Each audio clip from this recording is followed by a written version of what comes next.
One of the common questions we get a lot is, what does it mean when mom's asking to go home? Is it her home? Is she thinking of her childhood home? Is it because she's not in her home?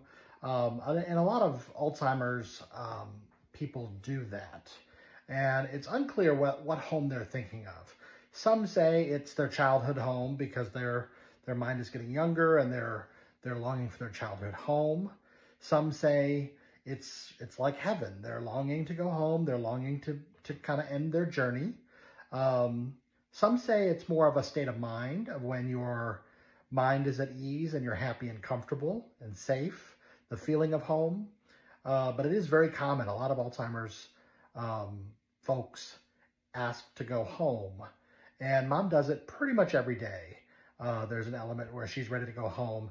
It typically happens in the evening when she's tired, and that's something that a lot of people refer to as sundowners. She gets tired, she starts to get more upset easily, be sad, ready to go home. She's usually starting to round up her things, asking Dad, are we ready to go? How do we get out of here? Are we ready yet? What's taking so long? That type of stuff.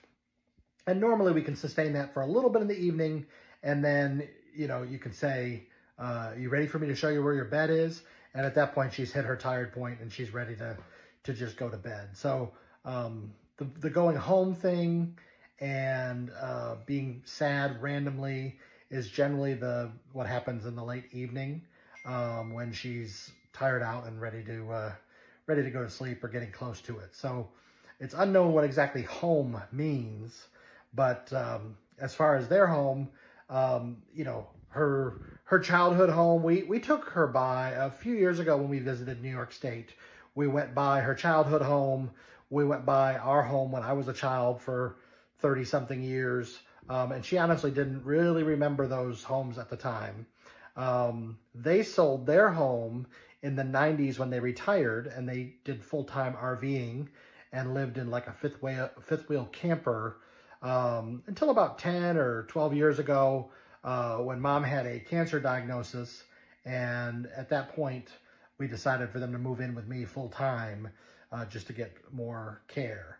And so they lived with me for about 5 or 6 years in another home that they were familiar with. I had lived there about 18 years. And then about 5 years ago, I moved to a new house that I built, which is where we are currently. So it's not necessarily that it's not familiar to her. She's been in this house for 5 years. It's just something that they do, asking to go home.